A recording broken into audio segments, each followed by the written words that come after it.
Ladies and gentlemen, welcome on the virtual premises of the Institute for History of Medicine and Foreign Languages, which is part of the First Faculty of Medicine at the Charles University in Prague. My name is Tomáš Alušík and I am Associate Professor of the Institute. As some of you may know, from time to time we organize lectures where speakers talk about a broad range of topics, more or less connected, with the underlying theme of history and archaeology of medicine. This year is no exception, although we had to move our activities into the virtual settings. Speaking of which, I would like to ask everyone in the audience to keep your microphone muted and your cameras turned off. I don't want to waste your time, so let me first thank everyone in the audience for coming here. It's nice to meet you, and I would also like to thank the speaker, Dr. Brandon McDonald. Brandon got his master's degree in classical archaeology in 2017 at the University of Oxford, and this January he earned his PhD at the School of Archaeology of the same university with a thesis on the climate change and major plagues in the Roman period. His supervisor was Professor Andrew Wilson. He is a specialist in Roman archaeology with a particular interest in ecological history, Roman economy, climate history, historical epidemiology, paleoclimatology, history of water management, and the archaeology of Greek and Roman Egypt and Roman Anatolia. At present, he is a postdoctoral researcher and lecturer at the Department of Ancient Civilizations of the University of Basel, where he belongs to the team of the research project, the Roman Egypt Laboratory, Climate Change, Societal Transformations and Transition to Late Antiquity. He is also a member of the Lincoln College of the University of Oxford. Brandon, please, the microphone is yours. Thanks very much, Tomas, and thanks to everyone at the Institute for having me. This is exciting. I don't think I've ever spoken to this many medical historians, archaeologists, whoever's in the crowd there. But I welcome your input, feedback after the talk here, and we can have a discussion. Nice discussion. I'm going to share my screen. Tomas, you let me know if I'm doing this correctly and you can see everything. Yeah, there we go. Can you see? Yes, looks good. Okay. I'm going to minimize this so I could see what I'm doing. Okay, so yeah, we're going to talk about climate change, ecological transitions, and the Justinianic plague in the 6th century. A very fun topic, and a topic that's dear to my heart because it's kind of the reason why I got into. I specialize in Roman pandemics, disease, also climate change, and these two topics kind of converged in the 6th century and what's going on in the 6th century, and it's really the reason why I started studying this stuff. Yeah, so hang on. Okay. So yeah, we'll go through today's agenda is going to be, I'll give you an overview of the turbulent 6th century. And then we'll talk about the late antiqual ice age, proxies for climate and climate forcing. We'll move on to the Justinianic plague, review of the written evidence and physical evidence. And then we're going to look at the relationship between climate, environment, and plague. And then if we have time, we're going to talk about impact and disentangling the effects of the Lalia, as it's called, the late antiqual ice age, which happens in the 6th and 7th centuries, and the plague, because this is a topic that is much studied now, and separating those two things is difficult. So if we have time, we'll look at that, and we'll look at a case study for that. So yeah, first we'll go through. We'll have an overview of both the plague and the 6th century climate change that's happening. So on the left here we have Peregrine Horton's figure map of the spread of the plague throughout the Eastern Mediterranean. He published this in 2005. Important article. And it shows the spread throughout the Eastern Mediterranean and just the general directions in which this pandemic went throughout the empire, Byzantine Empire. And then on the right, we have an important study led by Ulf Bunk in 2011. This is a study based on tree rings, and it's one of our best sources for what's going on climatically in Central Europe. And you can see in the 6th century here, this is tree ring data based on temperature, and the above is on precipitation, but we could see this there. It gets very cold in the 6th century, and we're gonna look into why that happens. So yeah, Justinianic plague. We have multiple ancient sources discussing this devastating plague epidemics in a number of cities throughout the Mediterranean region in the 6th century. Then now we have skeletal remains that tested positive via aDNA analysis for the etiological agent of the pandemic, which is now confirmed to have been Yersinia pestis, the bacterium, at multiple Western Mediterranean locations. And we also have societal transitions observed in the written and archaeological evidence that cohere with the effects of the pandemic, and recent suggestions that the Justinianic pandemic was inconsequential are contradicted by the evidence, in my opinion. Then for the late Antiqual Ice Age, we have proxies for climate forcing that suggest certain climate forcing mechanisms were active in the 6th century, and we'll talk about that. And proxies for past climate demonstrate that many of the regions throughout the Mediterranean experienced notable changes in climate and environment that coincide or subsequent to and coincide with the periods of climate forcing. So climate forcing likely had something to do with this. And then 6th century settlement patterns suggest that climatic and environmental change may have played a role in the transitions we're seeing in the archaeology. So let's jump right into the late Antiqual Ice Age. We'll talk about proxies for climate forcing. So first, tree rings, they're typically the most trusted source of proxy of data for past climate due to the exceptional precision of their chronologies. So if both the tree's growth and the surrounding environment are well understood, tree rings can be a very good source for temperature and precipitation, excuse me.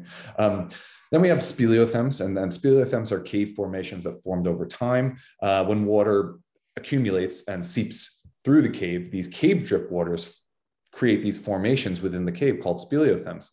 And the ratio of oxygen carbon isotopes in these formations tells us much about the climate above the region, in the region above the cave, keeping a record for annual temperature and precipitation, in more cases, precipitation. However, like tree rings, but with more variables to consider, speleothems and stalagmites for our purposes are only useful if their environmental parameters are really well understood. So then we have sedimentation stratigraphies that we're gonna look at, and you'll see a bunch of these or data from these throughout this talk. And sedimentation stratigraphies, like lake FARVs, they can give a history of regional climatic change and water balance, such as runoff and evaporation, by examining the annual layers of sedimentation for a given lake or river. And the rates of sedimentation best relate how wet or humid regions were each year through the preservation of stable isotopes and pollen. Lake sediments can provide high precision hydrological records, but this is not always the case. And that's because sometimes the lake's surrounding region, the hydrological environment is very complex. And sometimes it's coupled with anthropogenic impact. It can complicate deciphering the paleoclimatic data. And then we have glacial data, and glacial data is pretty interesting. It's less, it's a lower resolution proxy. It's better used for centennial phases than it is for annual to decadal. So tree rings are more highly resolved, much more highly resolved than glaciers, but glaciers can be a good proxy for past climate and showing what, centuries are very cold and which aren't, and when it starts to get colder within those centuries. And there are a few different ways of measuring glacial advances, which is when it gets colder, and glacial retreats, which is when the glacier melts. And that could be based on glacial drift, cosmogenic nuclide dating, radiocarbon dating, amino acid racemization, optically simulated luminescence as well. We'll talk more about this. We don't really have a lot of time to go into that, but we can talk more about it in questions if you have questions on that. This is just a couple hours for me, this glacier here. It's quite a sight. If you haven't seen, I highly recommend. I went there a few months ago, and it was it was breathtaking. And that's a pretty good use of the word, I think. So let's talk about climate forcing mechanisms. So solar activity is one. Orbital forcing, we'll talk about first orbital forcing, because it doesn't really have a place in this talk, because orbital forcing doesn't seem to be a factor, at least in the 6th century, in what we're seeing in terms of the climatic changes and the proxies. So orbital forcing is basically it's the effect on climate of slow changes in the Earth's tilt, the tilt of the Earth's axis, and shape of the Earth's orbit around the sun. And these orbital changes can modify the total amount of sunlight that reach Earth. But again, we won't go too much into detail. It's just that it's important to mention because it is a major climate forcing mechanism. But solar activity, it does seem to be playing at least a minor role in the 6th century. And for solar activity, it's relatively straightforward. So we're seeing solar minimum here on the left and solar maximum. And these sunspots are a measurement of solar activity. And essentially when more solar activity usually equates to hotter temperatures on Earth, and vice versa. When there's less solar activity, it's colder on Earth. And there are a few good examples of this. Scientists are still trying to establish the causal mechanism behind this. And there's a lot of correlation going on, but the actual causation mechanism is still being researched. And they have certain mechanisms that they have an actual causation lined up for it. But in terms of how it dramatically affects climate on land, it's still being researched. So for solar irradiance, this is measured by basically measuring, say, things like carbon-14 in tree rings. This is a natural archive for carbon-14, and based on these measurements, they can construct measurements of. Based on this data, they can construct measurements of total solar irradiance (TSI).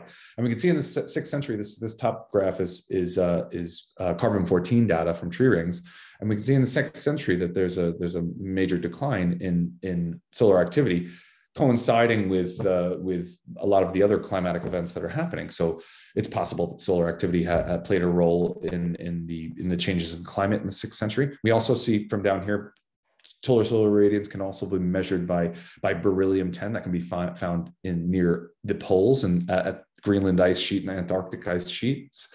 And we see a similar trend happening in the 6th century. It's not as dramatic, it's a bit more staggered, but solar activity does seem to be on the decline. However, in the 7th century, it's quite apparent that solar activity really takes a nosedive, and it could be a reason why it was the Lalia extended to that period. But we're mainly focusing on the 6th century for this talk. The effects of volcanism.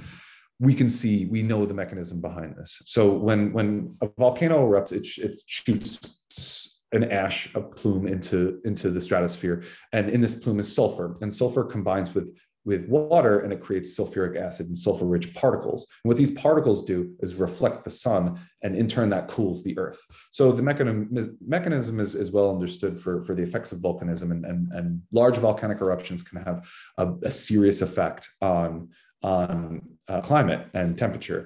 And we measure this by drilling ice cores. And I'm part of an ice core team. I'm part of Joe McConnell's research team, and we melt ice we melt ice cores from Greenland. And we're actually going to be going to Greenland in May, from May to June, to drill an ice core. We'll be about 5-6 weeks on the ice drilling a core. And when you can see that's what's happening here on the left, and on the right, you can see close up of the annual layers of ice. Now, within these layers, within these layers, that's where we find the sulfur that can be stored from these eruptions. And the higher concentrations of sulfur show that there was a large eruption within that year. And this is us in the lab here. This is Joe on the right and me on the left, and we're melting a core here. And this is the analytical system. And on the right, you can see this is electrical conductivity data, and it's based on non-sea salt sulfur. And this is the eruption of Somalis, one of the biggest eruptions in the past 25 years. And this is a major spike in this data. And it was quite apparent when we were melting the core that, wow, okay, that's Somalis. And we knew it was coming. But yeah, that's a good example of what's going on. But for our period, again, we'll go back to this. This effect of volcanism is quite clear, and it's apparent in the climatic data, and we can see it. This is a good example of it. So this is a volcanic eruption chronology.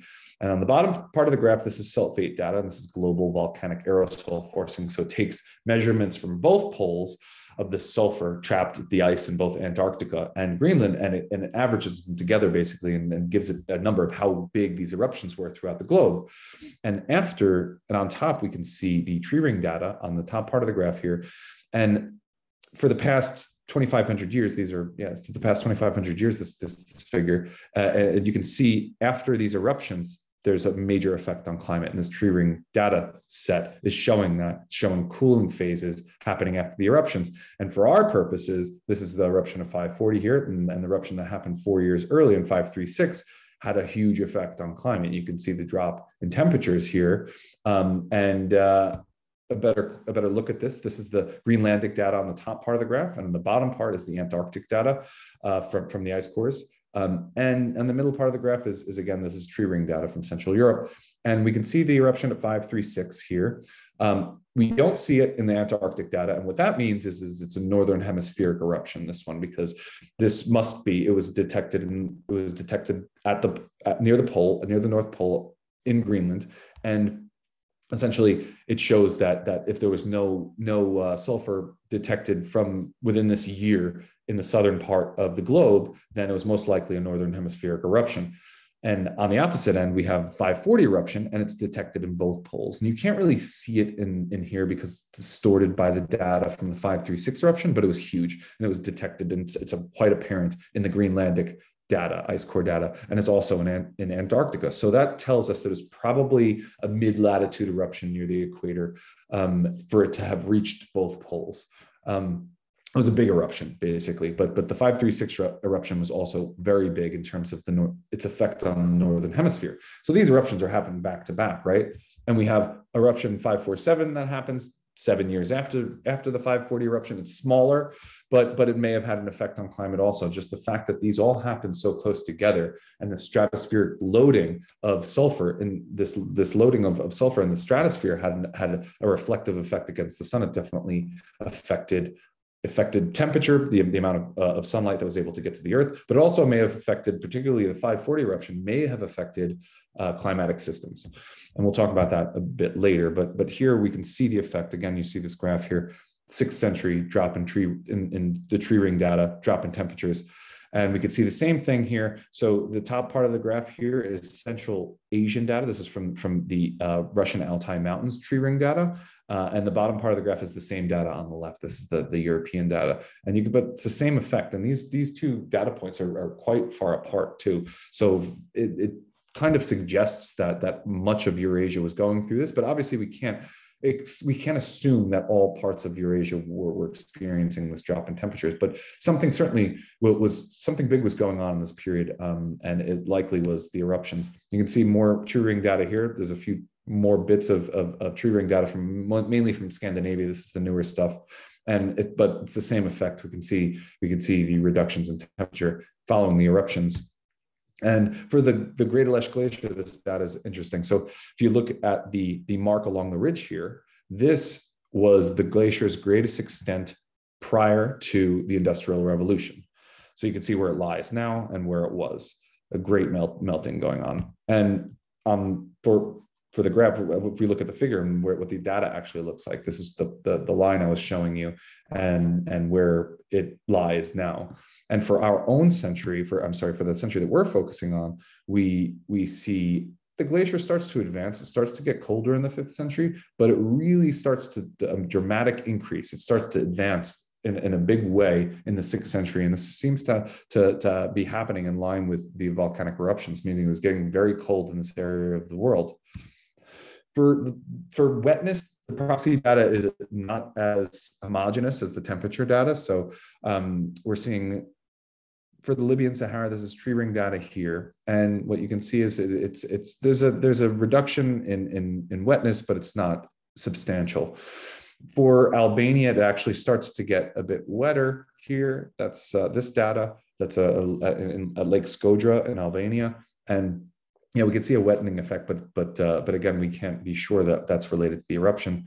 And Central Europe, the precipitation data for Central Europe, it actually starts to become it becomes more arid in the 5th century. So prior to the eruptions, we can't attribute this to the eruptions. It does stay low. The data stays low in this period, but we can't attribute it to the eruption.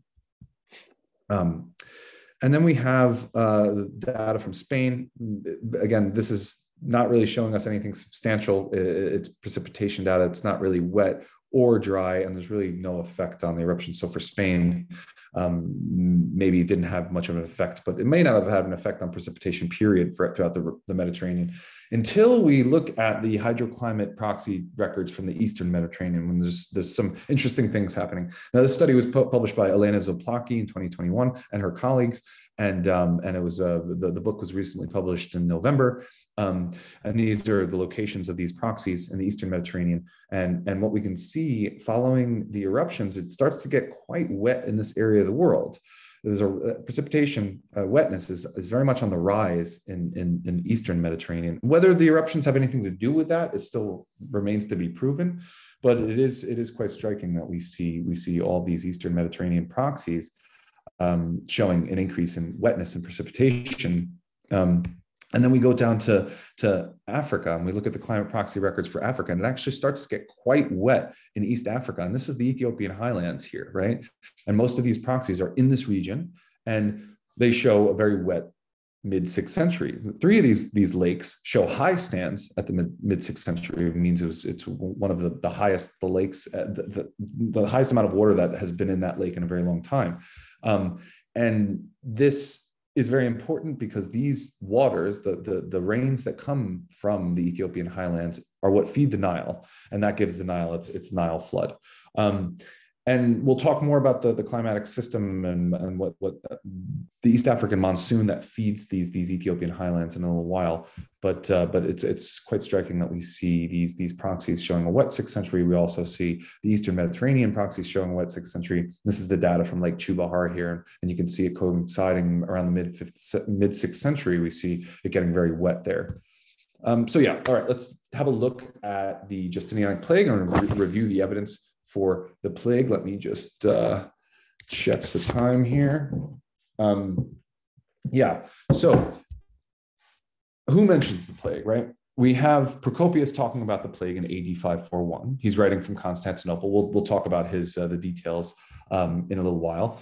John of Ephesus is also talking about the plague. He's also writing from Constantinople, but he witnesses the plague throughout the Eastern Mediterranean. He's on a journey, and he actually sees the plague taking place, or cities being affected by it in multiple locations, particularly the Near East and the Southern Levant area, but also Egypt.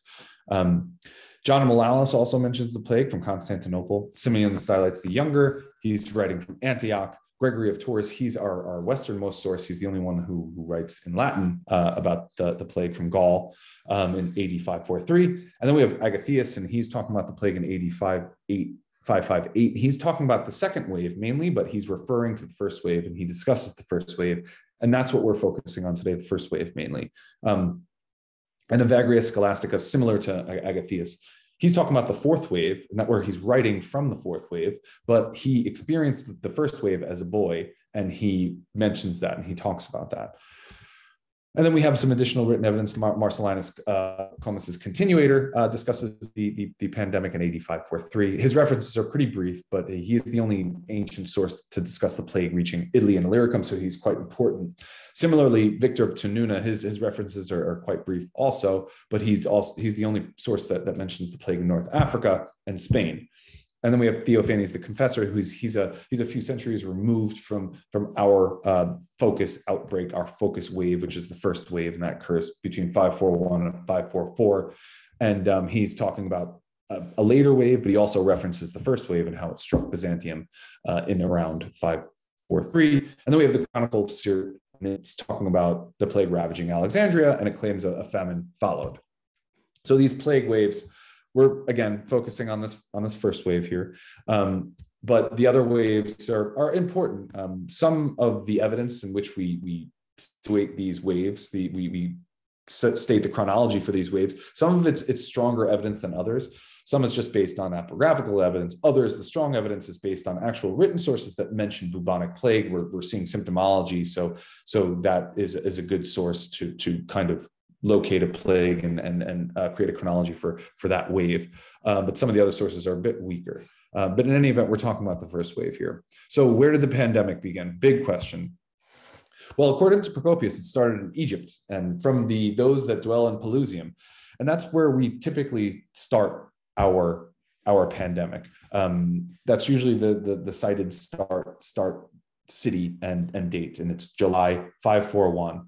And then he says it moves to Alexandria and the rest of Egypt, and also other direction, it came towards Palestine. That's going to become important later. And in the second year, he also says it reached Byzantium in the middle of the spring. Then we have John of Ephesus, and he speaks about it in a bit more dramatic, fantastical fashion, but he's still not, he should not be discounted as a source. And he talks about the plague proceeding to Gaza, Ashkelon, Palestine. That's going to be important later. But first he says exceeding by far, previously narrated about the city of Alexandria, suggesting that to his mind, it started in Alexandria. Then we have John of Malalis, and he's talking about the plague. It was then that men died of the plague in Egypt, including Alexandria, again situating Egypt and Alexandria as the potential start. Evagrius Scholasticus says kind of a similar thing, but a bit different. He says, it was said and still is now to have begun in Ethiopia, so the region south of Egypt. And he's referring, when he says it was said, he's referring to the first wave and still is now the fourth wave. So it was said back then, the first wave, that it started in Ethiopia, and it still is said today that, you know, this plague came to us from Ethiopia. And there is a topos there. There's a literary topos that was begun by Thucydides, but Evagrius knows this topos, and he realizes this, and he knows the coincidence about this, but he still discusses it, and he's very cautious about saying that. And this was a point pointed out by Peter Saris in 2007, and it's quite an important one. So there's a lot of people like to say that Ethiopia, that's just a topos, and that's what Evagrius is talking about, but he knows about this topos, and he's not suggesting that it came from there or connecting it to the topos. He's trying to actually caution people in using the topos, and he recognizes this coincidence and notes the differences in symptomology of this disease from others that were described by other ancient authors such as Thucydides. And then we have Pseudo-Zachariah Rhetor, and he's talking about the plague spreading out of the Kush, and that's Ethiopia area that is on the border of Egypt, and from there to Alexandria, Libya, Palestine, and so forth. So which disease was responsible for the pandemic? The ancient sources give us a good indication of what it was. And Procopius starts us off. He says, a bubonic swelling developed, and this took place not only in the particular part of the body, which is called the bubon, that is below the abdomen, but also inside the armpit, and in some cases, also beside the ears and at different points on the thighs. So that's pretty clear bit of symptomology that's pointing towards bubonic plague, right? Then we have John of Ephesus. He's talking about swellings in the groin with this disease, which they call bubones. That's also quite clear. Also Gregory of Tours, and this is our source furthest west. And he's also talking about the epidemics he saw or heard about were great swellings of the groin, again, pointing to bubonic plague. Then we have Agathias, and he's talking about people died in great numbers as though seized by a violent sudden attack of apoplexy. Also talks about a swelling in the glands of the groin. So it's a common theme here now.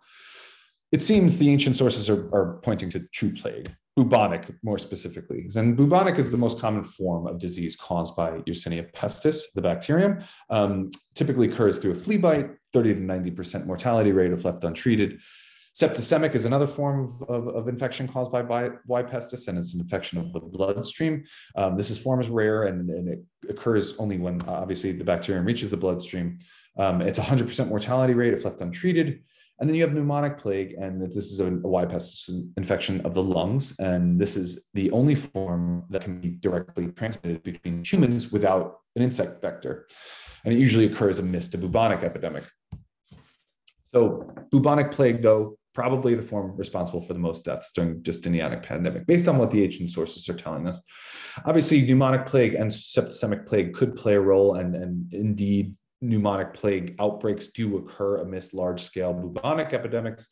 So we can't discount that as a possibility, but what the ancient authors are telling us is bubonic plague was very much present in these epidemics that they're describing. And then we don't really need to just rely on the ancient written evidence anymore, because we have archaeological evidence, ADNA evidence that's tested positive for Y. pestis, which confirms that some form of plague was in and around the Mediterranean, right in line with our Justinianic pandemic, and it confirming the etiological agent of our disease with obviously help of the ancient written sources. But we no longer need to just rely on them. more and more ADNA evidence is being revealed every day. And the most recent study by Marcel Keller up here in 2019 gave us a bunch of new locations for where this plague reached and broke out, surprising ones too. So these are the Y pestis positive graves dating to the period of the JP, where they're located. We have a few in Germany. We have some in France. The ones in France are more likely later waves, not the first wave. Spain, Valencia, that's a big one. And Edixhill, in my mind, that's the most significant one, because that stretches our plague all the way to northwest, a part of the empire, or what was the empire. So these are the most important ADNA archaeological studies on the JP. Michaela Harbeck and Company's 2013 study was the first to use all the methodological processes necessary to the protocols necessary to be accepted for Y pestis positive skeletal remains from the 6th century AD burials. It was tested earlier in the early 2000s, but there were some methodological flaws with the studies. So the Harbeck study was one of the first to use the proper methods, and that's what we typically cite as the first evidence of Y pestis positive skeletal remains dating to our pandemic. And then we had Wagner's study. This is genomic analysis, and this was important. It was important for a few reasons, but firstly, it suggested that the pandemic spread through Eurasia, through the steppe, and that has since been revised. But it was one of the first suggestions to do that. Then we have the Feldman study, and it was similar to the Wagner study. It was a new genome was constructed. Then the Damgard study constructed genomes based on 137 ancient human remains, and also suggested, similar to the Wagner study, that the plague spread through the Eurasian steppe. But then in 2019, the Keller study that I already mentioned gave a whole new set of data. We have new ADNA positive, Y pestis positive evidence from brand new locations, reconstructed a genome based on that, and it refuted Damgard's study, suggesting that a Eurasian route for the plague. It really reopened the door to really anywhere. This pandemic, there's no set location scientifically yet as to where it emerged in the empire. So we're locating our evidence now. I should say this is a graph from Marcel Keller's study, and all of the black dots here are ancient written evidence talking about the pandemic, and the yellow boxes are the Y pestis positive results from the Keller study. So this is the new stuff, and the two pink or purple boxes are the previous studies by Michaela Harbeck and Feldman. So yes, this is quite significant that we have new cases here, we have new cases in France, we have new cases in Germany. Originally, we only had these two, and in 2009, it just expanded everything. So it shows where the plague spread in this period, and these date to our first wave also, I should mention, most likely. So Y pestis, we'll talk about Yersinia pestis, a nasty little bacteria, I'm sure you all know. Transmission of Y pestis starts with a rodent carrier reservoir. The flea bites the rodent and becomes infected. The Y pestis coagulates within the flea's gut, which we're going to talk about in a little bit. It colonizes the flea. The flea, when the rat dies or for other reasons, jumps to a human and infects the human. And that's how we get this disease. Usually it starts from a rodent reservoir, a sylvatic rodent reservoir, and mingles with commensal rodents, and that's how the commensal rodent gets it, and then eventually the commensal rodent comes near us. These are a couple of reservoirs for reservoirs and vectors for our bacterium, and two of them the most commonly known to be found responsible for outbreaks: the Oriental rat flea and the black rat. And we know these existed back in Justinianic plague, and they could be major players in our plague. So some epidemiological characteristics of plague. Plague is a disease mainly of rodents, of which humans are innocent bystanders, transmitted between rodents via Y pestis vectors, typically fleas. Plague occurs mostly in wild settings, existing in rural/natural areas where it is enzootic amongst wild rodents, usually. That is, it exists naturally without causing epizootic outbreaks amongst other mammals. But plagues does sometimes spill over to domestic rodent populations, causing epizootic outbreaks, which lead to bubonic epidemics in human populations. And again, these are some of the reservoirs. Black rat, most likely culprit for Justinianic outbreaks, but we can't be completely certain. We just know that black rats existed throughout the Mediterranean during our period. The brown rat, people have suggested this may be playing a role in our pandemic. The problem is there's no evidence that the brown rat migrated from Asia to Europe prior to medieval times. So that seems unlikely to have been playing a role, that rat. Then we have the house mouse, and the house mouse, there are a couple of reasons why this may not be a player within our pandemic. It could be, apparently the house mouse doesn't produce high enough concentrations of Y pestis in its blood, so it's an inefficient vector. Reservoir, but also the house mouse's vectors aren't very good transmitters of the disease. And it seems that the Oriental rat flea has been found less often to parasitize the house mouse. So it's an open question as to whether the house mouse played a role in our pandemic. So for the Oriental rat flea, moving to the vectors, the black rat, it's its most common parasite, this Oriental rat flea, and it's usually found to be a culprit of modern plague outbreaks amongst human populations. It's very common in Africa and Asia. It has become a cosmopolitan flea, however, and was found basically wherever the black rat is, and it's a highly effective transmitter of Y pestis, highly effective, the most effective. The northern rat flea also may be playing a role, and it may be playing a role in our pandemic because it exists in northern Europe. But again, we don't need for it to be there. The Oriental rat flea does travel to that region of the world, so it's quite possible it did play a role. It may not have, though. And then Xenopsilla brasiliensis, this flea may have actually played a serious role in our pandemic because this flea exists in the area south of the Sahara in Africa. So potentially if there was a reservoir in Africa, which we'll talk about a little bit later, this flea may be playing a role in its transfer from the rural natural part of Africa to the coast and potentially towards the Mediterranean. So yeah, biofilm development and flea-borne transmission is very important to our topic here.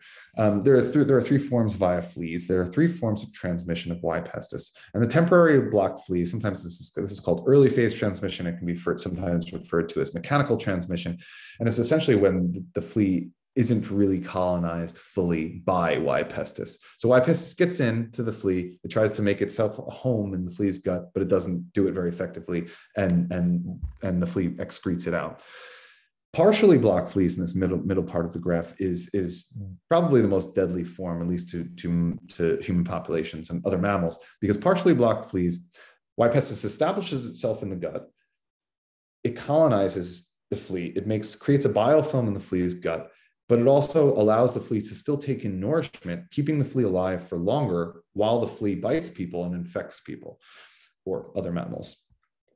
Whereas completely blocked fleas don't survive for very long because they don't take in as much blood meal. They don't stay alive for very long because they're not taking in nutrients, basically.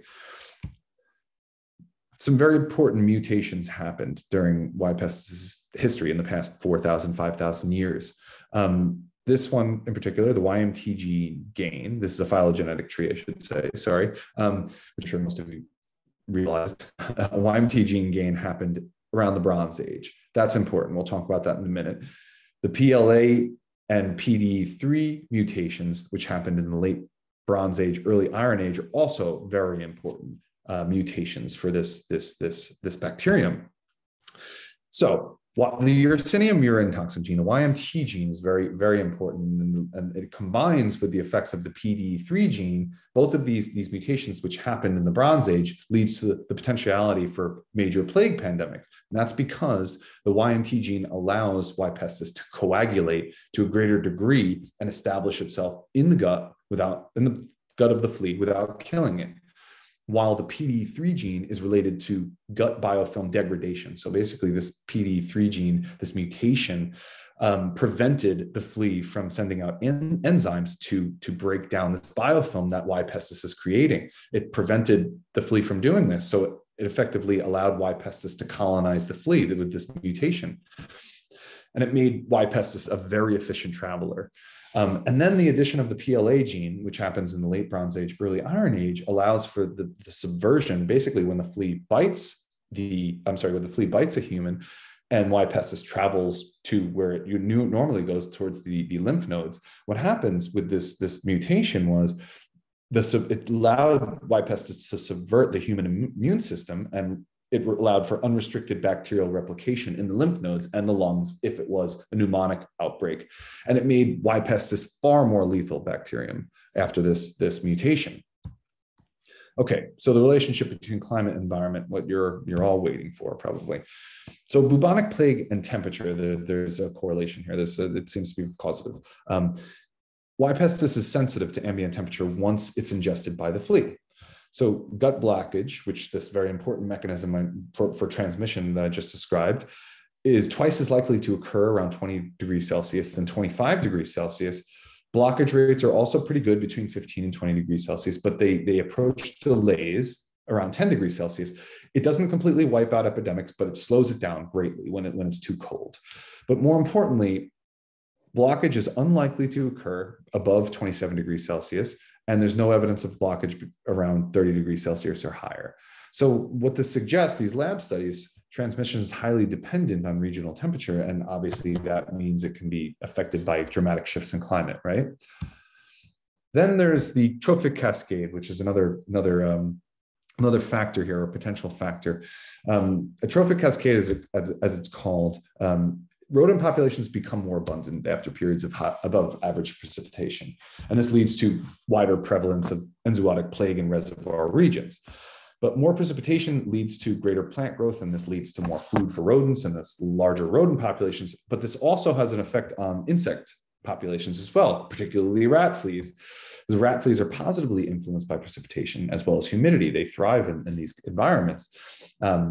Immature flea development and adult flea survival are adversely affected by losses of humidity and moisture. So when it's too dry, fleas are seriously affected. So this leads to the conclusion, it leads to the idea that in wetter conditions, there are greater chances of plague outbreaks, and there are a few studies that have shown this. So we'll go back to climate and see what's going on here briefly. So we have these eruptions in 540 and 536, right? We see this dramatic cooling happening. We can see it in this tree ring data here, and again here, just to remind you. And then we have the increases in precipitation after the eruptions. Whether the eruptions are the reason for this precipitation, not well understood, but all we know is that there's an increase in precipitation in the Eastern Mediterranean. We see an increase in precipitation in East Africa, in hydroclimate proxies there. And it begs the question, was there potentially a plague reservoir in this region? And these climatic changes are what led to the extension of this reservoir, the spread from this reservoir of the bacterium, larger rodent populations, larger flea populations, and that nature, so things of that nature. And when you think about the connection, this study that recently came out by Bernd Wagner on Mediterranean winter rainfall and how it's in phase with East African monsoons, and it kind of it connects the two sets of data here potentially, as it's very wet in the same period in the Eastern Mediterranean that it is in this period. So does it suggest that there was maybe a heavy monsoon that happened, potentially caused by the eruption at 536, but more importantly, maybe the eruption at 540 was a driving force behind a stronger East African monsoon, and that's why we're seeing these wet conditions? It's an open question. So in 1999, David Keyes, in his book Catastrophe, he proposed just this theory, but he wasn't taken that seriously. He didn't provide that much evidence, that much climatic data. It was a popular history, so there wasn't a lot of evidence used to support his theory. But when we look back at the climatic evidence, and we look back at the ancient historical evidence now, and where we're seeing everyone point towards where this plague pandemic started, it makes you wonder, this is not such an implausible theory. So if we're thinking about this area of the world, and we're thinking about potentially this being a reservoir for the disease, which which certain factors do suggest that, especially that we have plague outbreaks attested in 2 centuries, 3 centuries prior, especially the reference to plague by Rufus of Ephesus. And this suggests that there may have been a reservoir in Africa at this time. And the distance in the phylogenetic relationship between the most basal strain of this disease, which comes from East Asia here, and the actual difference between that strain and the Justinianic strain, it tells you that it must have focalized somewhere, because there's this time gap. This was pointed out by Monica Green in 2015, and then again by Peter Saris in 2020. And also, I should say, Tim Newfield suggests this too. And this distance in the phylogenetic tree suggests that it focalized somewhere and it had this time to change. And you wonder if we're seeing these outbreaks, these other attested cases of plague in the ancient sources in the first centuries. Is it possible that there was a reservoir in Africa and we're waiting to find more evidence of this having been a reservoir for this disease? And that's the reason why it reached the Mediterranean in the 6th century. But we have to think about climate too. So, I mean, obviously we go back to this and we know that it's very wet in this area of the world. And we know the effect that this has on populations and the potential effect it can have on a plague reservoir. But also when you think about the temperature at the time, and this is a very hot area of the world, right? So is it possible that the drop in temperature, lower temperatures, and it had a positive effect on the infection of Y. pestis in the flea? Was it able to infect more fleas? And was it able to be more effective at infecting these fleas because it was a bit colder? It's again, it's an open question, but it does seem not implausible that the drop in temperatures played a role in this outbreak that we're seeing in Pelusium, and potentially a plague reservoir was disrupted down in East Africa. From East Africa, it boarded ships on commensal rodents, black rats, was shipped through the Red Sea. And that's why we're seeing these outbreaks in Pelusium, first in Pelusium and then Alexandria. It's an open question. We can talk more about it in the discussion section. But now we'll talk about, how much time do we have? All right, I'll talk about this briefly. We're going to talk about the impact and disentangling the eulalia from the plague. This is a very interesting question, and a lot of people are working on this now, and it's tricky. So we'll look at the southern Levant in decline. We'll use this as a case study for this question. So was it climate or the Justinianic plague that's responsible for this decline in activity here? So this is Alusa here, and that's the economic hub of the region of the Negev Desert. And we see all these villages here, and these are viticulture villages, well, most of them. And the main port of the region is Gaza and Ascalon. And if we remember when what John of Ephesus said, the plague reached this whole region, specifically Gaza and Ascalon, but then the hinterlands, right? So what's our evidence for the JP in the southern Levant? As I mentioned, John of Ephesus talking about Gaza, Ashkelon, and Palestine hit. Then he says, previously narrated about those from the city of Alexandria took place from now in the whole of Palestine, with the effect that villages and cities were left totally without inhabitants. So we'll remember that. Then we have Procopius's mention. It moved in one direction towards Alexandria and the rest of Egypt, and in the other direction it came to Palestine.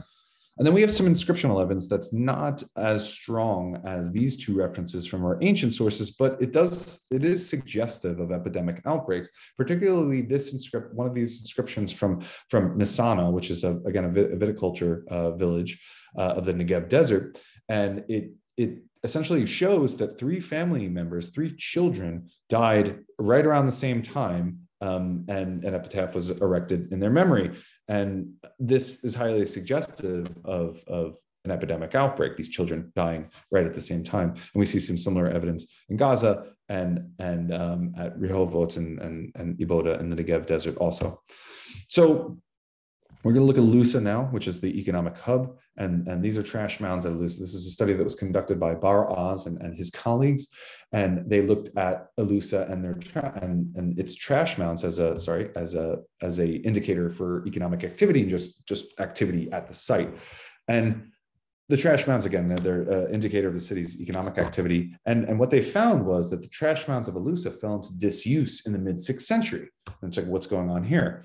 So the trash mound evidence demonstrates disruption and contraction at Alusa because this was organized trash disposal that just kind of completely discontinued in the 6th century.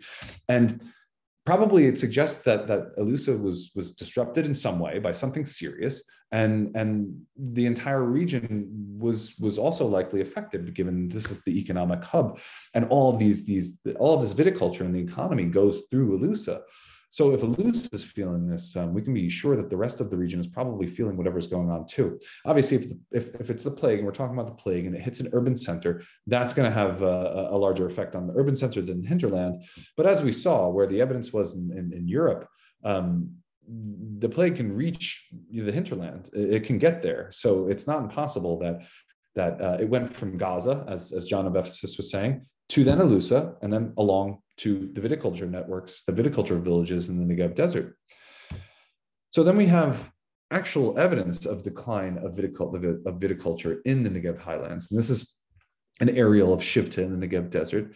And it shows the cultivated wadi beds here. You could see the water management techniques that they're using. It's a very delicate system of water management for their viticulture production. And here they have on the left, A is grape pips, and B, they are cereals, and C, this is wheat.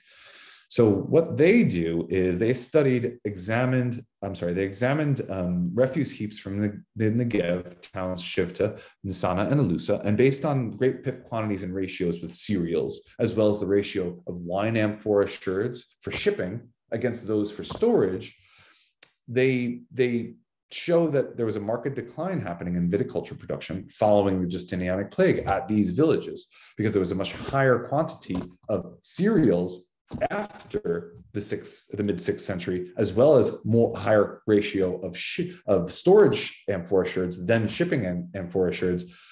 And what this is suggesting is that there was a shift from international wine production to local wine production, also staple crop production. They were more interested in doing this than producing large-scale wine. And we can think about why that is.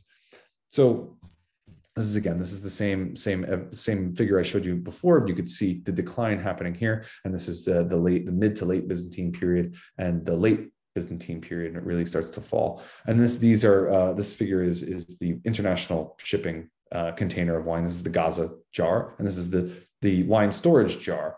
And these were attached to camels, and then camels were taken to ports, and they were boarded ships. And there's evidence of Gaza wine sherds all throughout the Mediterranean. It was a very popular wine.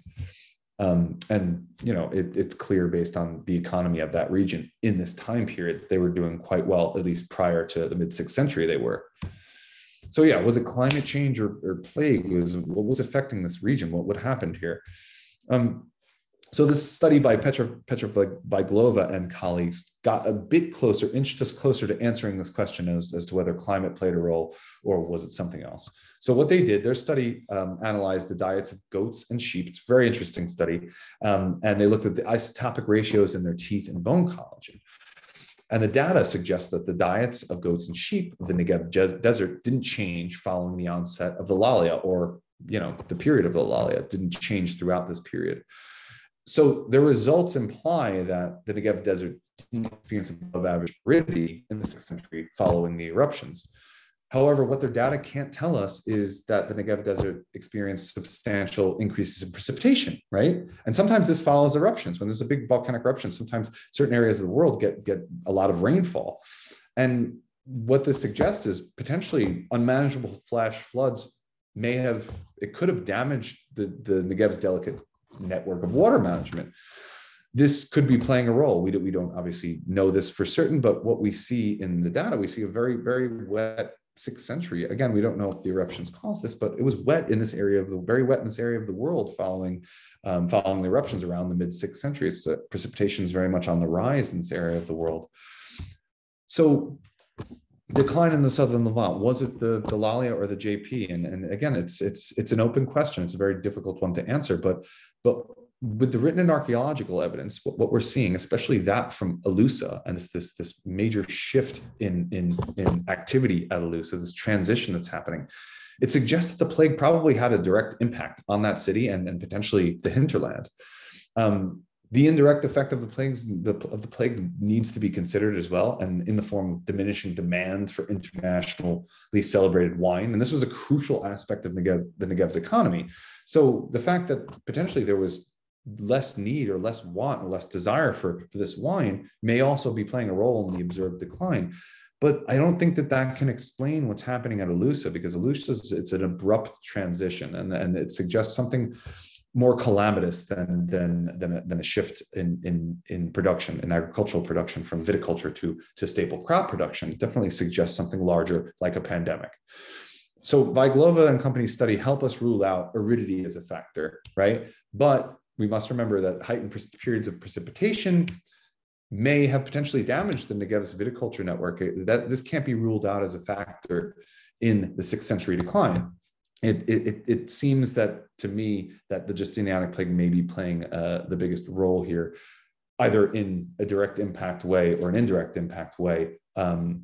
What we see so far, at least from the ancient written evidence, the archaeological evidence from Alusa, and maybe even the epigraphical evidence as supporting evidence, not very firm evidence like the other two, it definitely suggests that the Justinianic plague is playing a role in this decline in activity in this region of the world, and potentially climate change in the form of high periods of precipitation and flash floods may also be playing a role. But I'm open to your comments and suggestions, and I'd love to hear what you think about all of this. And thank you very much for your attention. I appreciate it.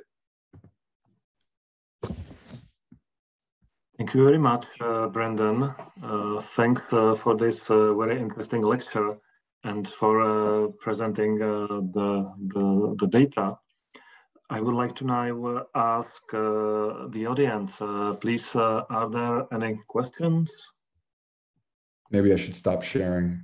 Yeah. Right? I'll make it easier. Yes. Okay. Are there any questions? Yes, Mark. Thank you. It was very interesting. I had a question about what you said at the beginning about that the Justinian plague was inconsequential, but was contradicted by the ancient sources. And I was wondering if you could elaborate what you meant by, of what people meant with inconsequential.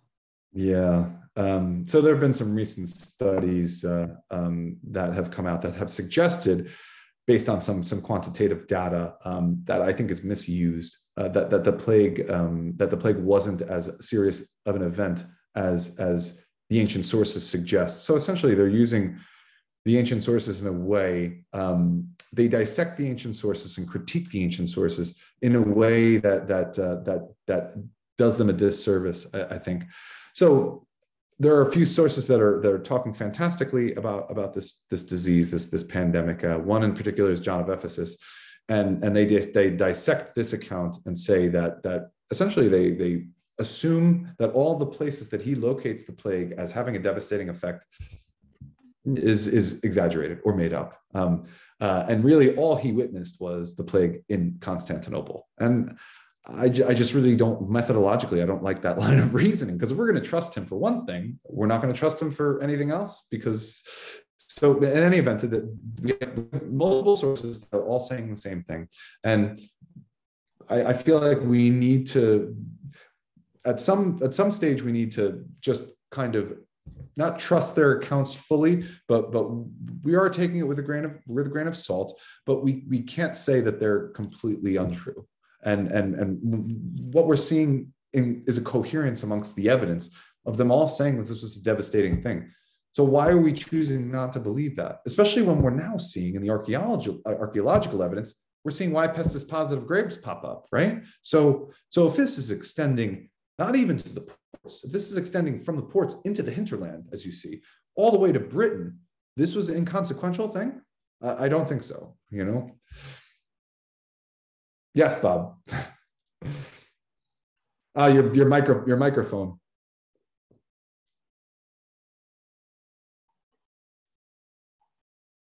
Thank you for an excellent talk, Brandon. One of the things that's worried me, as following on from the point that you've just made, is that if you look at Procopius' description of filling up the towers of Constantinople with bodies, floating them out on rafts into the sea, and so many other lurid and dramatic descriptions.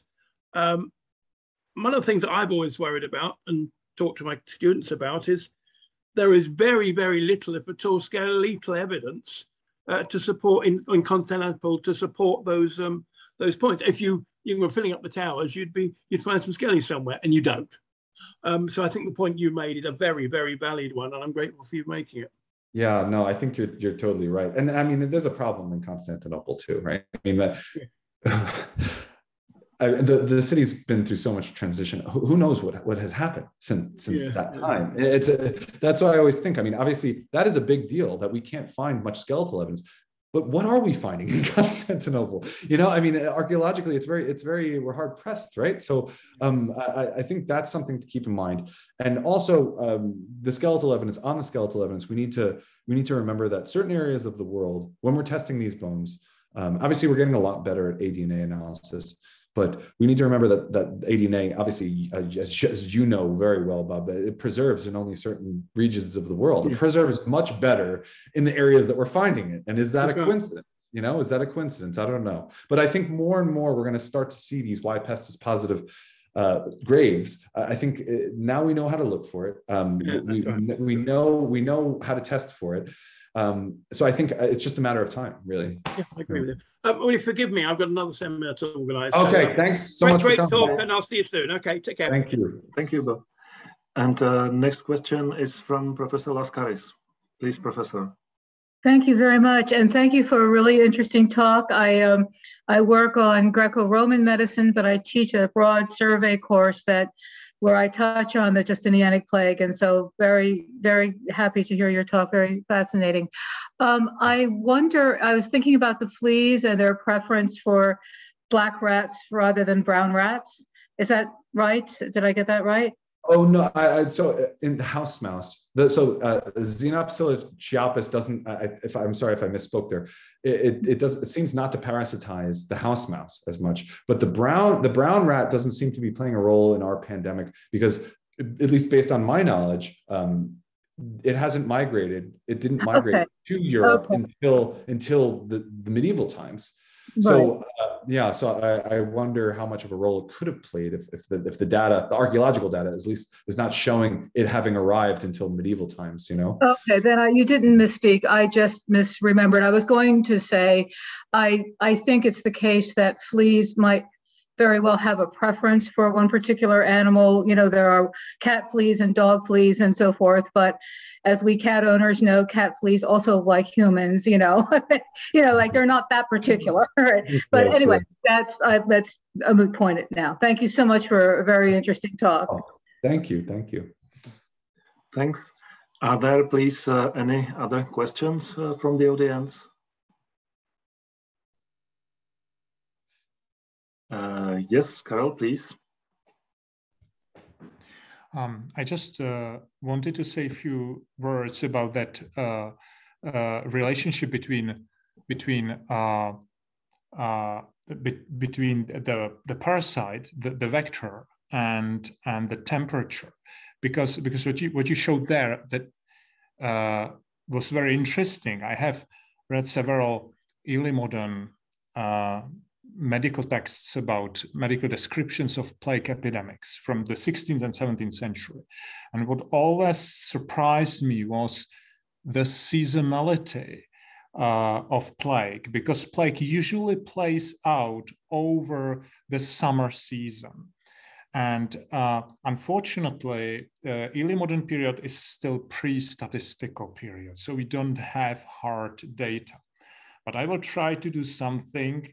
I will try to share my screen. My camera doesn't work, but my screen should work. Oh, and Yes. Do you see a graph in front of you? Yes, yes. Okay, so because it's in Czech, I need to explain what you see. Okay. These are numbers. These are numbers reported in Italian city of Vicenza in 1577 by Professor Alessandro Massaria in his book De Peste Libri Duo. This is unique series of numbers. At the bottom of the page, we start with January, and then we move to the right, and the last month is December. Prosinets is December. Yes. And so you see that the moment when the epidemic starts to unravel is July, and then it really goes off. You see two kinds of numbers, red and blue. These are numbers reported for people who died at home, supposedly from plague, and this is blue. And then people who died from in local lazaretto, plague hospital. So we need to count these together. And although there probably is some kind of noise, not everyone was diagnosed properly. As you can see on the left, the numbers, particularly for August, September, are, I think that we are getting into statistically relevant period. Yeah. So this gives you the idea of seasonality of plague in 1577 in an Italian city. We know the location. And I wonder whether something can be said about, let's say, relationship between temperature, local temperature, and the spread of the disease. I would expect that the rise of the epidemic here would come with would be delayed because it has to spread through the rodents, and then through the vector, through the fleas. And they actually need to start biting people, humans. So the rodents actually probably are partially spent at that moment. They die out locally, and fleas are searching for new targets to bite. So there might be certain delay. Yes. And also there's this interesting place where actually people are still dying out in lazarettos, in a lazaret. They had single hospital, and no one is dying at home at the end of the year. So this is probably the best series of data I have for the 16th century, and I think that it fits very nicely into what you said about the temperature relationship. I wonder what, like, I'd like to look at the climate for this, and I'm going to after we sign off. I'd like to still look at the climate, because obviously this is, when we're talking about this, we have to think about the climate for the region, right? Obviously. So there are certain factors, obviously with Egypt, that plays a big role, but for the north, it may just, a warming actually may be beneficial, you know? I mean, we're talking about Italy's there, so that doesn't really it's not really relevant what I'm saying. But I think that if it starts to get, is that northern Italy or is that southern Italy? Do you know? It's northern Italy. Northern Italy. Okay, that may make a bit more sense then. I mean, if it's near, say, if it's not too far from the Alps, then, but in any event, I have to look at the climate for this region, see what we have, but that might fit. If it was southern Italy, I'd say no way, that doesn't make sense, because in August, that's that would be way too hot.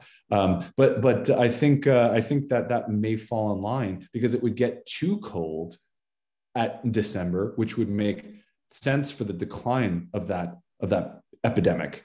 Do you follow me? Because remember, it starts to delay the flea's reaction and its ability to spread further, to actually for Y. pestis to colonize the flea at too cold temperatures. Below 15 degrees Celsius, it starts to really slow down. So that kind of seems to be the hot spot. And I'd really like to see the climate, some climate data for that region. That would be interesting. I might ask you to send me that, maybe, if possible. I would be very happy to do that. That would be great. Thanks very much. Translated in English, of course. Great. Thank you. Okay, the next question is from Tony King, and then one more question from Professor Laskaris. Please, Mr. King. Thank you. Yes, I'm Professor of Roman Archaeology at the University of Winchester, and I'm an archaeozoologist. Many years ago, actually, I worked on 6th century deposits from Naples, and the cisterns there from the mid-6th century have got large numbers of cat skeletons and cat remains, not rats, but just the cats. And we assumed that this was something to do with the plague, and that somehow the cat population had nosedived because of either getting plague itself, I'm not sure about the etiology of that, or because the rat population had died out as well. I've just ask your opinion about that. I think it's funny because I had just, if you're an archaeozoologist, you probably know, what's his name, Daniel, I'll get back to you. There's someone who's working on rats recently, and so we had a big plague conference in Hanover recently, and on the Justinianic plague, and a lot of new data was revealed. And one of the things that this rat researcher found was that there was actually a dip in the rat populations preceding the outbreaks of the plague. And so this would actually fall in line to with what you're saying. There's a dip in the population that was found archaeologically. So we found all of these rat bones in the early 6th century, and then by the mid 6th century there weren't many. And we were thinking, okay, are these rats dying? If they were dying, we would find them though. Are they going somewhere? Are they when they get sick, do they go somewhere and die, hidden somewhere? Because we're not finding them in urban settings. And it was really interesting that this happens right before these pandemics in multiple locations. I think it was Britain, Italy, and it makes you think when you're just discussing these cats and the absence potentially of rats and large populations of cats dying instead. Did the vector switch because there was a large scale rat cull? Yeah. It's possible. We know plague can infect cats. So it's certainly possible. I'd love for those bones to be tested. That's what I would love. Not that anyone would want to spend money on testing cat bones, but it would be useful, I think. Well, they're there somewhere in a warehouse in Naples, waiting to be someone, I'm sure. Good to know. No, thanks for that. I'm gonna talk with the rat guy and see what he thinks about that. Thank you. Well, thank you. Thanks. And we have one more question from Professor Laskaris, please. Oh, yes. I was thinking about the seasonal rise in mortality and from the prior question, and was wondering if there could be some comorbidity with rise in malaria. Which also has a seasonal rise in late summer, early autumn. And of course, if you have malaria and you're weakened already, you might, plague might be more likely to carry you off. And vice versa, I suppose. Yeah, definitely. Yeah, the pathogenesis, right, of between these. It's a really interesting question, especially for places like Italy, which we know rampant with malaria also required a vector, right? It's a really interesting question, and obviously, so I have a lot of people that have asked nutritionally. Does it matter how your immune system is doing? Is nutrition related to plague? If you're more malnourished? And I'm like, well, no, you can't think about it like that, because the emperor got the plague. Anyone can get the plague. It has nothing to do with that. But when you think about other diseases playing a role, especially in Italy and malaria, there's a high possibility that there were multiple epidemics happening at the same time, especially with malaria in Italy. And unfortunately, we don't have data to look at this. Right. But people are looking at malaria now. I mean, there was a recent study, 2019, that found Etruria was rampant with malaria, and this is something that Robert Solaris had suggested a long time ago, right? But this study now confirmed it. We have ADNA evidence saying this is from the 1st, 2nd century. Malaria existed, so we could put that to bed now. And I think now that we're testing and we're getting so good at ADNA evidence, questions like what you just asked, I mean, they're going to be. I mean, we're inching closer to answering them. You know, it's just right now we lack the hard evidence, right? But I think it's totally possible. I mean, especially with malaria in Italy, definitely.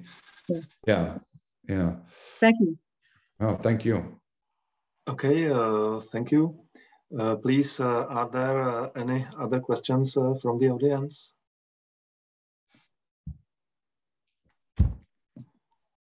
Oh, it seems there are no further questions. So I would like to thank again to Brandon for this excellent lecture. Thanks a lot, Brandon. And I would also like to thank you in the audience for participating. And I wish you a very nice evening and maybe see you next time. Thank you. Thanks very much, everyone. Thanks for having me. Thanks. Goodbye. I'll email you, Tomas, about